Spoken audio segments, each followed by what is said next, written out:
once again, my Palenko fam. Welcome back to Planet Coaster 2 and my franchise with friends. And this is Landsdowne Park. A park we're working on that's inspired by Worlds of Fun. And on the franchise map, it's pretty much right around the same area. Now, even though Worlds of Fun is its main inspiration, we've also taken a bit from a ton of other parks, as well as some original ideas that we have. And so far, I think we put together a decent little start. We got a nice entrance, a big gift shop right up front, 2 big coasters so far, a couple little places to provide refreshment for our guests, and in the last episode I added in our new arcade, and a couple of quick flat rides to give the guests a little more to do. But the park is still losing money. We need some more larger attractions to get our guests to spend their money, spend their day with us. And I think I know just the thing. Alright, let's get to building. One attraction I've always found fascinating and inspiring to look at are those S&S shot and drop towers, specifically the multi-tower ones, like Power Tower at Cedar Point or Supreme Scream at Knott's. I think they really bring something to a park's skyline, and I felt like that was something our little park needed. Now, Ruble Trillions actually made one of these way back when Planet Coaster 2 first came out, and I gotta say, his build was amazing. I watched that video several times to try to figure out how he did it so I could make my own, and I still don't know what exact pieces he used. I did send a comment recently on that video asking if I could use it for this park because it's honestly just so good, but he never did get back to me, so I just kinda had to try to figure it out myself. Now, most of these I've seen people make always have their rides themselves kinda angled just right. For my front main tower, I guess you would call it, instead of having it cornered, I kinda put mine straight and then angled the other 2. In the end, this worked out to my favor for the queue line, as you will see for yourself later on. Now, for the beams to make the framework at the top that connect all 3 towers together, I used Metal Support Beam 6, both the 2 meter and the 4 meter versions of those. Now, like I said, I'm not sure what exact pieces that Ruble used, but these were the ones that I felt best would work for me. Now, one thing I didn't do, as honestly I could not get it to work and look good, was the triangular tower top point. I tried several different ideas and none of them were working. I then just did a little bit of research and found that Dorney Park and Six Flags Fiesta Texas both have similar towers to this, and they don't actually have that triangular top point on top of the entire structure. They just have the beams and a framework connecting across all together. So to me, that was a good enough reason to say, never mind, this works, and it's realistic.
Alright everybody, welcome back from that little time-lapse build and back into a live view here in the park. And this is our brand new S&S Triple Tower Drop Ride. And I think it turned out really well, considering what we had to work with anyway. They definitely helped the skyline of the park in my opinion. Not only that, but our guests really seem to like them as well, which is a good thing. As I was saying earlier, most of these I see people build, they have the one tower here turned slightly so that the corner is facing inward towards the middle. I did mine with it perfectly squared up. And I think it worked out pretty well with the unintended benefit of being able to set up what I think is a perfect queue line system for this. Tower A has the queue that goes straight down the middle between the other two. And then Tower B and C right here have the queues coming from the left and the right, and they all sync up perfectly right here in the front with all three queue entrances right in a row right there. Like I said, I think it worked out great. Now after I built them, I decided they would go really well on the other side of Yankee Looper here, but this honestly is just a temporary placement for the time being. My friend Joe is working on an antique car ride that we are trying to figure out the best place for, and I think it may end up being this spot, which is kind of a shame. Yes, it is a perfect spot for the antique cars, but it's also the perfect spot for these towers. I mean, they really stand out here in the park from like certain viewpoints, like right over here I think works really good. The front of the park as well I think looks good right there. I guess some other places they don't really stand out very well at, but yeah, from certain viewpoints they look great. I'm probably going to end up moving them a little further back into the park though. The problem is that the further back they go, the less visible they are from the front of the park. And I want these to be part of a themed area that I kind of have plans for. And I guess in order to make them a little more visible from the front of the park, I could put them on a little bit of a hill maybe back in here. Maybe give the park some terrain differences instead of just being completely flat like it is right now. And I really wish that these towers were taller. In fact, I wish they had adjustable heights. Frontier always used to say in Planet Coaster 1 that adjustable towers wasn't something they could do in the game. And then, in one of the last DLCs, they gave us 2 adjustable tower rides. So clearly, they can. Being able to adjust the height of the rides like these shot towers or the gyro drop or even like the Starflyer like ride, which I forget its name right now, but anyway, that was one of like the biggest things on my wish list for Planet Coaster 2. And like a lot of other things with the game, Frontier failed to deliver. They have been making so much headway though with the game, and recent updates to try to fix their goodwill with the community that I really hope going back and fixing the tower rides is in their plans. Now I know I'm not the only one who wants this, but I just don't know how to get Frontier to pay attention and realize that it's something that we want. Now I'm no longer in their good graces, so I have no one I can tell in the company. It's not a bug, so Frontier's issue tracker isn't going to work. I highly doubt they pay attention to their own forums, or Reddit for that matter. I mean, they say they listen to the fans, but where? Where do they listen at? Because I swear some of the stuff they prioritize baffles me. But anyway, I went off on a little bit of a rant. In short, we need to find a way to let Frontier know that we want adjustable tower rides. And not just new ones going forward, we want the current ones redone. They already have proved it's possible. And if they can go back and remove the theming from coaster cars, I think they can go back and redo these towers. Please, Frontier, I'm begging you. Okay, I'm sorry, I'm ranting still. I'm just really passionate about the game, but I digress. Okay, back to the park. So there's still a few things about the tower ride that I need to finalize. Maybe you guys can help me on that. First up is the colors. I had them originally as white towers with some blue highlights and red cars. And I thought that looked great. But right now, as close as they are to, Yankee Looper and rest of the area with this kind of Americana theme that we're going for this section, I don't know. It just blended in too much and was kind of hidden among everything. So I messed around with changing a few things and ended up with the white towers still, but yellow and black as our alternate colors for highlights. It works okay, but I still think I can do better. Love to hear some suggestions if you guys have any color combos for the ride. Next up was setting up the rides. So for these towers, I wanted each tower to have its own separate thing that it did. Like one's a turbo shot, one's a turbo drop. But that just kind of left the other one. Was like, what do I do with it?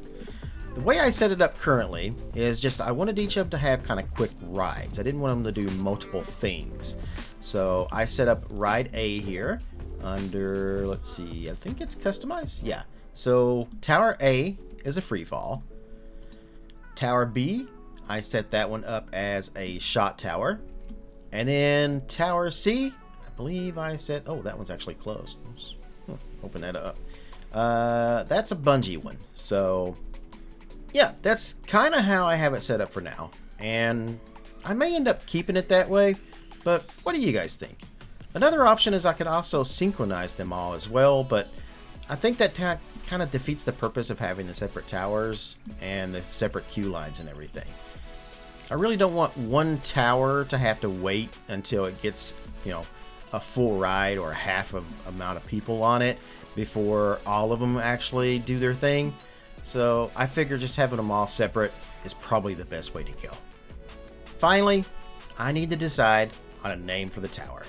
I've not really settled on anything final yet, though I am kind of leaning towards Skyfall, but I'm not 100% sold on it.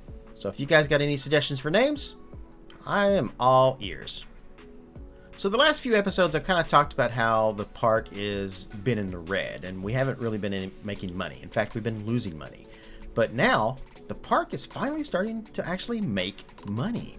I wouldn't say that the park is extremely profitable just yet, but we're getting there. We're definitely on the right path. These three towers right here helped a ton. I mean, like I said earlier, look how popular they are right now. All these people coming over here, they're getting in line, ready to, you know, drop them. I'm not sure how tall this is. Probably, I think this one's about 100 feet or so. So that's probably 150 feet maybe on those. I've never actually measured the towers. I'm not 100% sure how tall they actually are.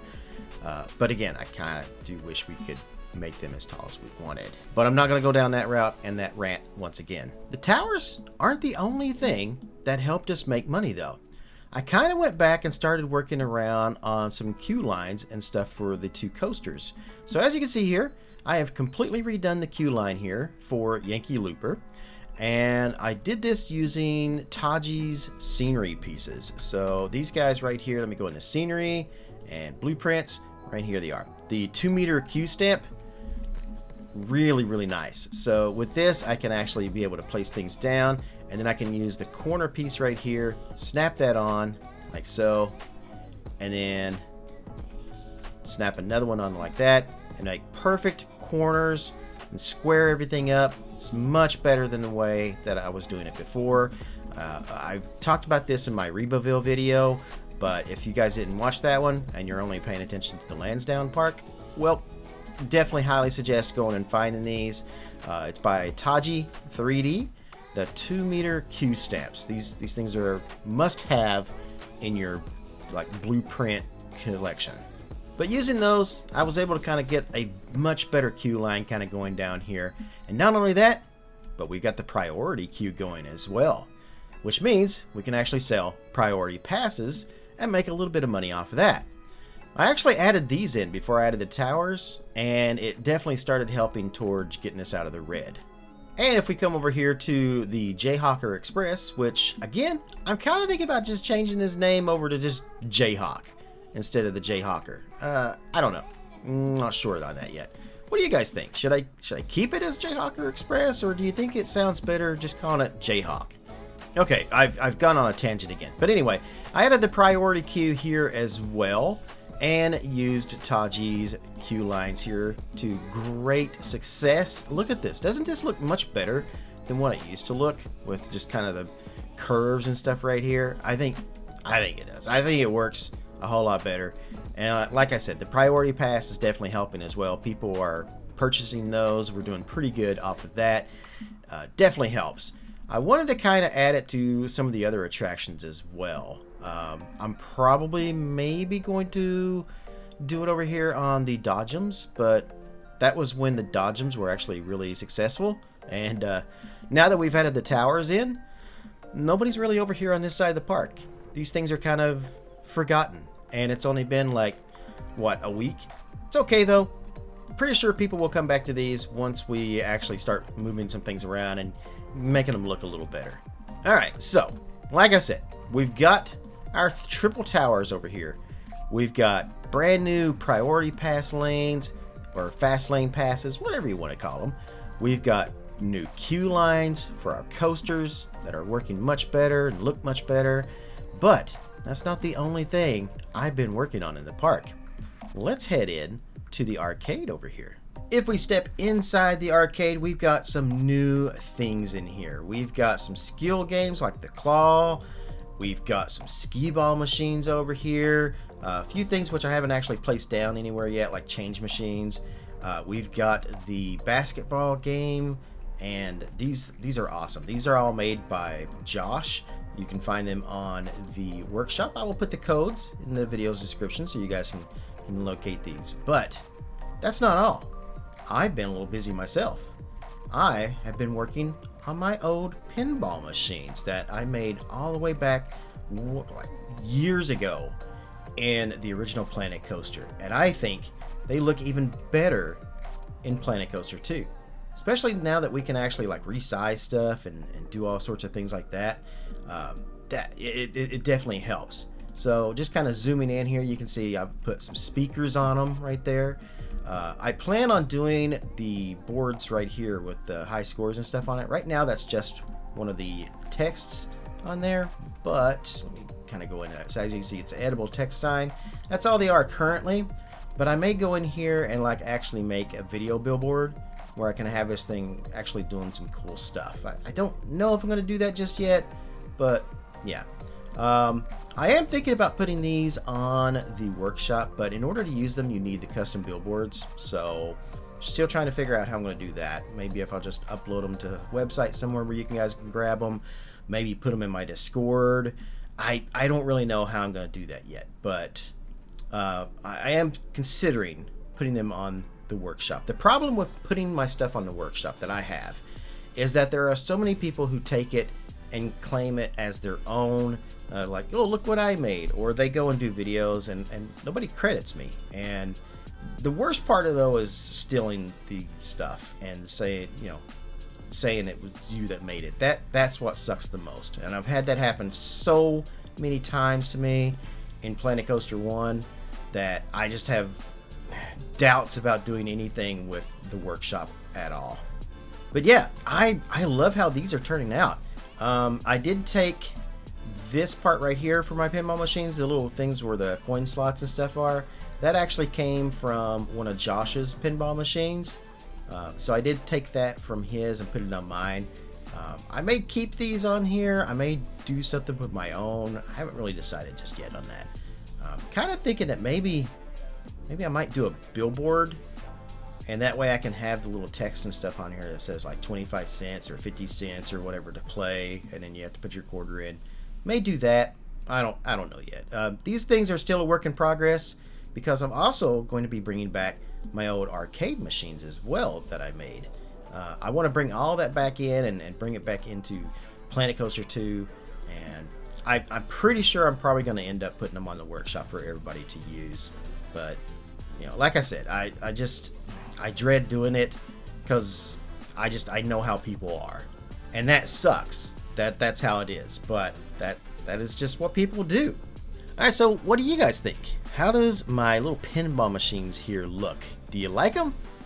Do you have a favorite pinball machine? Like, what's a pinball machine that is like your favorite pinball machine? Like your holy grail of pinball machines? Let me know in the comments down below, and maybe I might see if I can put one of those in the game for you.